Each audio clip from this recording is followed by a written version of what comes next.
qué tan importante es para nosotros el docente o cómo podemos abordar el tema de la jerga, de los modismos, de la forma como ellos vienen con un lenguaje que tal vez no es el propiamente académico y nosotros los académicos tendremos que abordarlos. ¿De qué manera nosotros podemos llegarle con más eficacia a estos nuevos modismos y estos nuevos lenguajes que traen la nueva adolescencia, la nueva juventud hoy día? Quería preguntarte exactamente qué son los modismos en Venezuela y de qué surgen, de cómo nacen.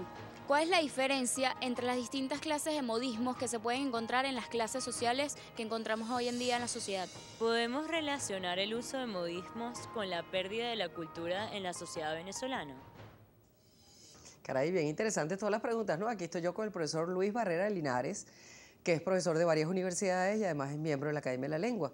Está aquí con nosotros justamente para dar respuesta pues, a todas estas inquietudes. Pero, profesor Barrera, hay tal vez algo esencial de lo cual podríamos partir, ¿no?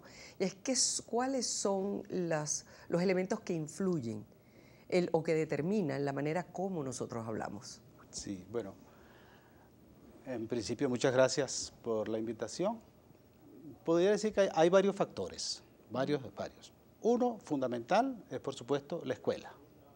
En la escuela se adquieren la mayoría de los hábitos lingüísticos de la gente que acude a ella. Otro son, por supuesto, los medios de comunicación. Y uno fundamental, importante también, es el hogar. Posiblemente en este momento el que tenga más que ver con eso directamente sea el de los medios de comunicación. Si los medios han crecido muchísimo. Por la penetración y la influencia, ¿no? Sí, se han expandido. Cualquiera puede tener acceso a los medios ahora, aunque no parezca así, cualquiera puede tener acceso a los medios. Mucha gente puede hacer uso del lenguaje a través de muchos medios, los teléfonos, en principio, y claro, a través de los medios solemos escuchar a muchas personas que desde el punto de vista técnico, científico, lingüístico, son llamados hablantes públicos. Aquellas personas que tenemos que dirigir discursos a muchísima gente. Y que ejercen un modelaje de alguna forma, ¿no? Es que de ahí viene el problema, ahí nace el problema. El modelaje lo ejerce precisamente el hablante público. El hablante público, sin darse cuenta muchas veces, le está diciendo a la gente qué es lo que tiene que hacer lingüísticamente, cómo actuar lingüísticamente. Así es. En la medida en que el hablante público comete desaguisados, en la medida en que el hablante público no cuida algunos elementos del lenguaje, en esa medida eso va penetrando a veces de manera inconsciente en la población a la cual se dirige y la gente termina repitiendo lo que los hablantes públicos precisamente expresan. Entonces, esa es una de las cosas fundamentales en este momento, no solo en Venezuela, sino en el mundo entero. El que actúa públicamente a través del lenguaje tiene que darse cuenta de lo que está haciendo, debería tener conciencia de la influencia que puede ejercer en las personas que lo están escuchando, o que lo están leyendo, o que lo están viendo y escuchando, por ejemplo, a través de la televisión.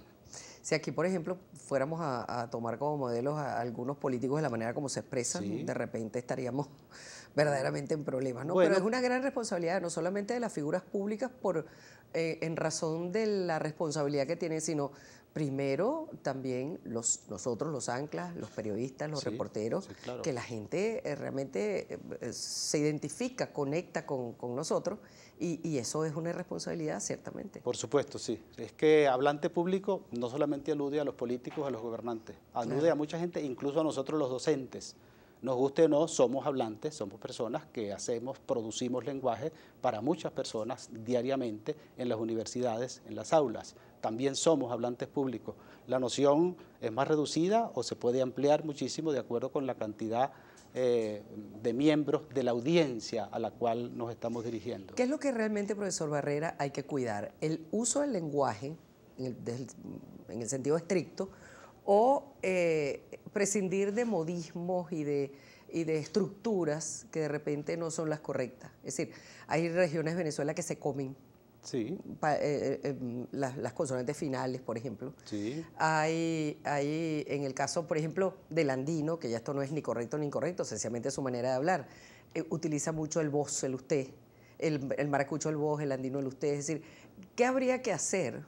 ¿Tendríamos que tener nosotros una especie de modelaje basado en una estructura uniforme? No, es que hay dos cosas distintas, ¿no? Una cosa son los lenguajes regionales y otra cosa son los lenguajes de acuerdo con los estratos sociales y de acuerdo con las situaciones. Exactamente. Sí, la noción de corrección lingüística termina siendo relativa, y es relativa sencillamente porque uno tiene que utilizar el lenguaje de acuerdo con ciertas condiciones del entorno en el cual lo está haciendo. De modo que las expresiones regionales, dialectales, dicen algunos, de la lengua, son tan válidas como lo que nosotros llamamos la lengua estándar, la que nos unifica, la que nos hace entendernos a todos independientemente de la región donde hayamos crecido o donde hayamos ido a la escuela. Eso hay que respetarlo, las nociones regionales del lenguaje, pero obviamente también la escuela debe enseñar una noción más general de acuerdo con la cual debamos entendernos todos, absolutamente todos. Y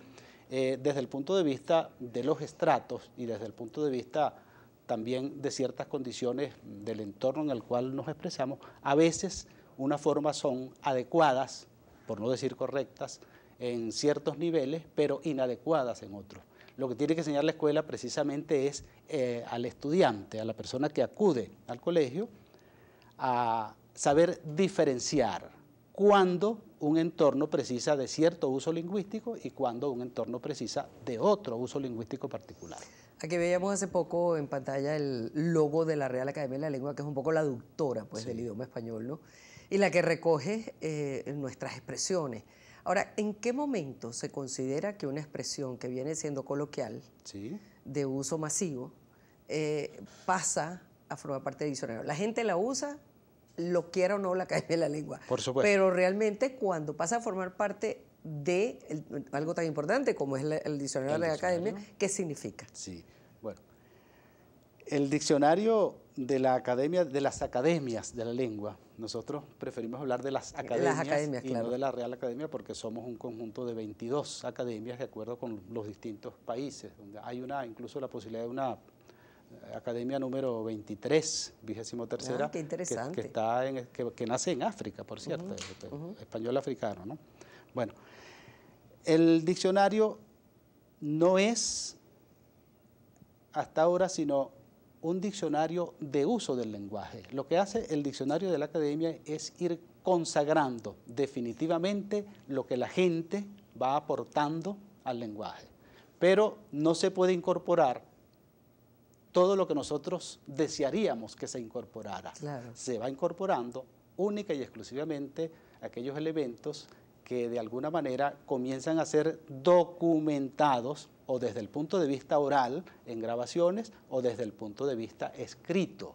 Entonces, las academias sencillamente coordinadas por la Asociación de Academias de la Lengua Española van recogiendo lo que es propio de cada país y lo que se ha documentado en cada país. Eso se envía a una comisión central y esa comisión central dictamina cuáles son los elementos que se van incorporando a la lengua de distintos países, de España, y en el caso particular de España, y de los distintos países americanos.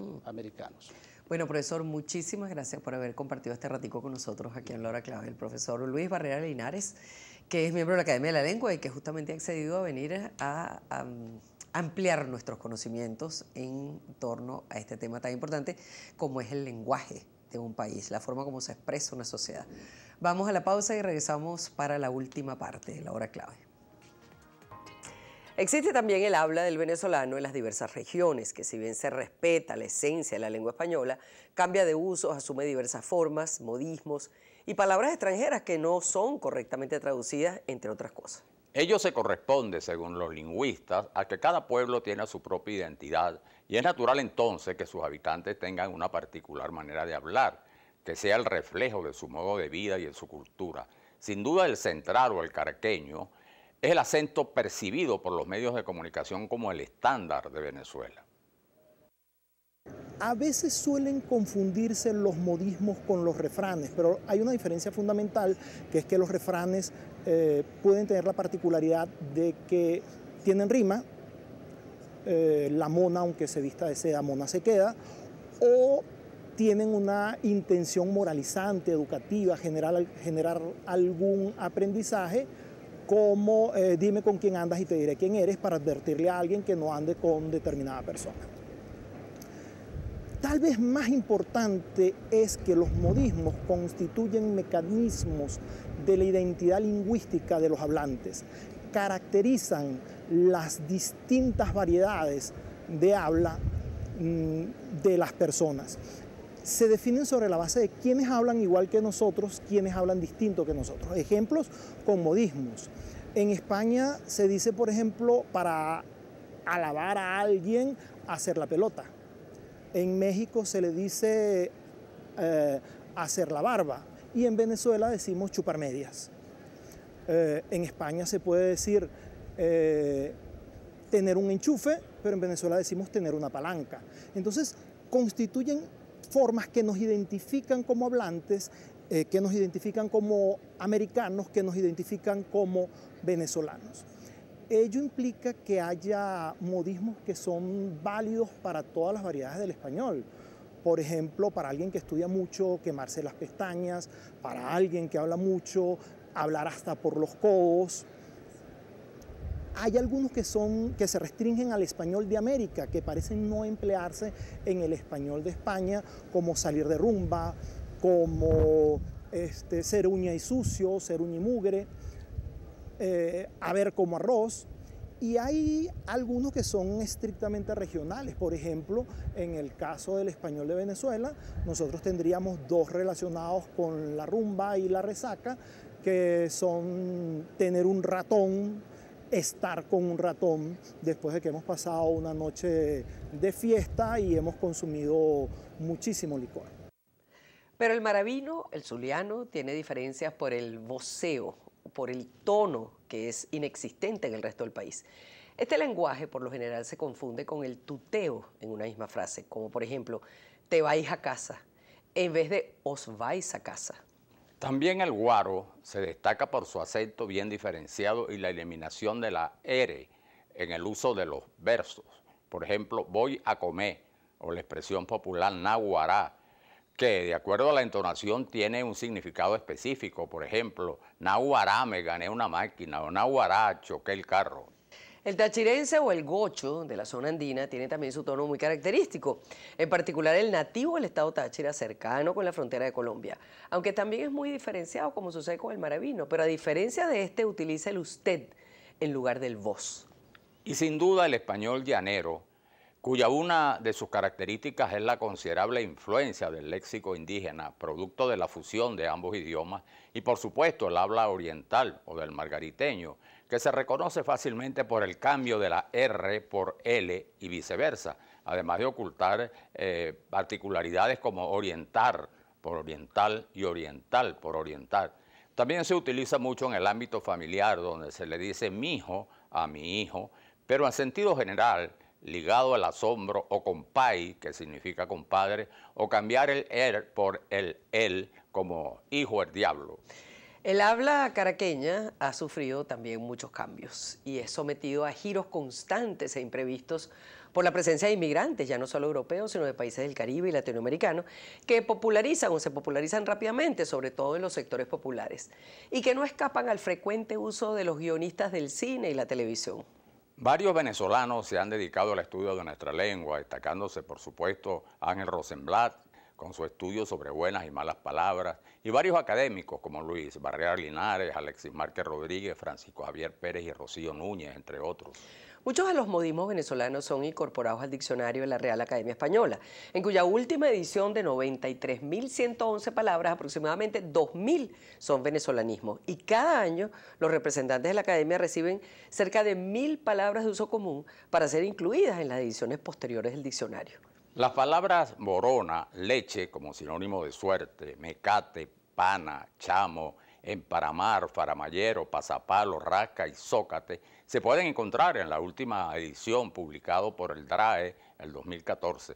Por supuesto, cada año más venezolanismos se harán mucho más universales. Esa es la clave. Esa es la clave. Buenas noches.